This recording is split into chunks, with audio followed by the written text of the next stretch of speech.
ಹಿಂದೆಯಷ್ಟೇ ಜೈಲಿನಲ್ಲಿ ಕೈದಿಗಳಿಗೆ ರಾಜಾತಿಥ್ಯ ಇರುವಂತಹ ವಿಡಿಯೋ ಒಂದು ವೈರಲ್ ಆಗಿತ್ತು. ಈ ರಾಜಾತಿಥ್ಯ ವಿಡಿಯೋ ವೈರಲ್ ಕೇಸ್ಗೆ ಸಂಬಂಧಪಟ್ಟಂತೆ ತನಿಖೆ ವೇಳೆ ನಟ ಧನ್ವೀರ್ ದರ್ಶನ್ ಪತ್ನಿಯ ಹೆಸರನ್ನ ಬಯಲು ಮಾಡಿದ್ದಾರೆ.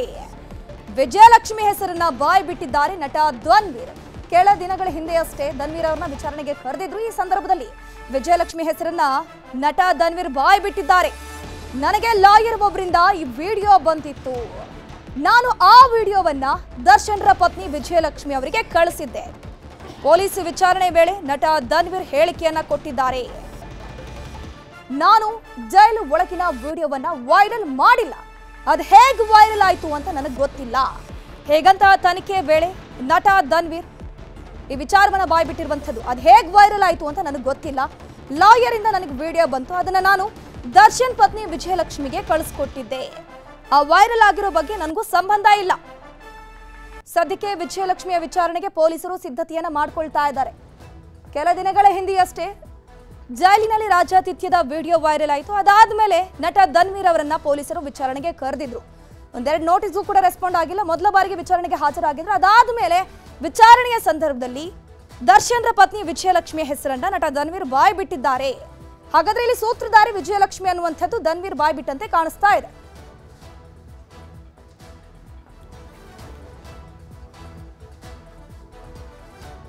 ಇದರ ಬಗ್ಗೆ ಹೆಚ್ಚಿನ ಡೀಟೇಲ್ಸ್ ನೀಡೋದಕ್ಕೆ ನಮ್ಮ ಪ್ರತಿನಿಧಿ ಮುನಿರಾಜು ಲೈವ್ ನಲ್ಲಿ ಜಾಯಿನ್ ಆಗಿದ್ದಾರೆ. ಎಸ್ ಮುನಿರಾಜು, ಸದ್ಯಕ್ಕೆ ರಾಜಾತಿಥ್ಯ ವಿಡಿಯೋಗೆ ವೈರಲ್ ಆಗಿರೋ ವಿಚಾರಕ್ಕೆ ಸಂಬಂಧಪಟ್ಟಂತೆ ಧನ್ವೀರ್ ಹೆಸರು ಕೇಳಿ ಬರ್ತಾ ಇತ್ತು. ಧನ್ವೀರ್ ಈಗ ವಿಜಯಲಕ್ಷ್ಮಿ ಹೆಸರು ಹೇಳ್ತಿದ್ದಾರೆ ಅಂತ. ಸದ್ಯಕ್ಕೆ ವಿಡಿಯೋ ವೈರಲ್ ಮಾಡಿದವರು ಯಾರು ಹಾಗಾದ್ರೆ ಎಕ್ಸಾಕ್ಟ್ಲಿ ಅಂತ?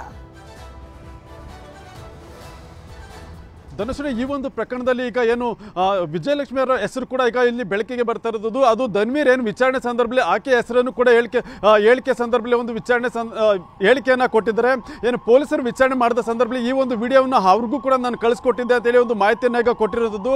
ಆದ್ರಿಂದ ಪೊಲೀಸರು ಈ ಒಂದು ವಿಡಿಯೋಗೆ ಸಂಬಂಧಪಟ್ಟಂತೆ ಧನ್ವೀರ್ ಮೊಬೈಲ್ ಫೋನನ್ನು ರಿಟ್ರೀವ್ ಮಾಡಿದ್ರೆ ಅದರಲ್ಲಿ ಯಾರ್ಯಾರಿಗೆ ಕಳಿಸಿದ್ದಾರೆ ಅನ್ನೋದು ವಿಚಾರ ಕೂಡ ಬೆಳಕಿಗೆ ಬರುತ್ತೆ ಅಂತೇಳಿ ಆತನ ಮೊಬೈಲ್ ಫೋನನ್ನು ಈಗ ಟೆಕ್ನಿಕಲ್ ಸೆಲ್ಗೆ ರವಾನೆ ಮಾಡಿದ್ದಾರೆ.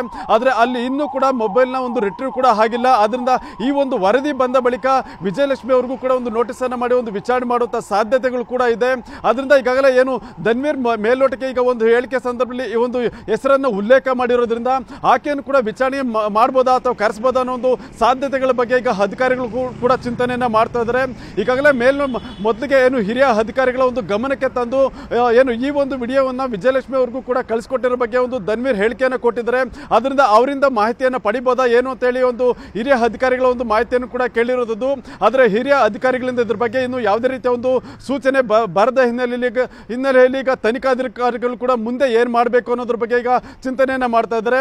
ಆದರೆ ಮೇಲ್ನೋಟಕ್ಕೆ FSL ಇಂದ ಇದ್ರ ಬಗ್ಗೆ ಒಂದು ರಿಪೋರ್ಟ್ ಬರಬೇಕು. ಅವರ ಮೊಬೈಲ್ನಲ್ಲಿ ವಿಡಿಯೋ ಇತ್ತಾ ಇಲ್ವಾ ಮತ್ತೆ ಯಾರ್ಯಾರಿಗೆ ಕಳಿಸ್ಕೊಟ್ಟಿದ್ದಾರೆ ಅನ್ನೋದು ಮಾಹಿತಿ ಏನಿದೆ ಅದಕ್ಕೆ ಸಂಬಂಧಪಟ್ಟಂತೆ ವರದಿ ಬಂದ ಬಳಿಕ ಮುಂದಿನ ಒಂದು ಕ್ರಮವನ್ನು ಕೈಗೊಳ್ಳೋದಕ್ಕೆ ಈಗ ಅಧಿಕಾರಿಗಳು ಕೂಡ ನಿರ್ಧಾರವನ್ನು ಮಾಡಿದ್ದಾರೆ.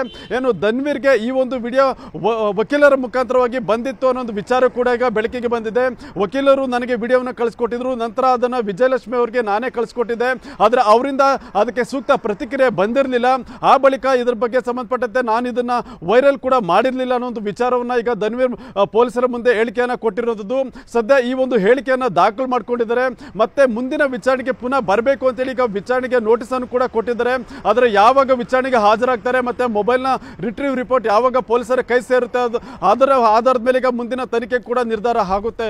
ಮುನಿರಾಜು, ಸದ್ಯಕ್ಕೀಗ ಧನ್ವೀರ್ ಏನ್ ಹೇಳಿದ್ದಾರೆ, ಒಬ್ರು ಲಾಯರ್ ನನಗೆ ಈ ವಿಡಿಯೋನ ಕಳಿಸ್ಕೊಟ್ರು ಅಂತ. ಸದ್ಯಕ್ಕೆ ಆ ಲಾಯರ್ ಯಾರು, ಅವ್ರನ್ನ ತನಿಖೆ ಕರೆಸುವಂತ ಚಾನ್ಸಸ್ ಏನಾದ್ರು ಇದೆಯಾ ಇಲ್ಲಿ ಅಂತ?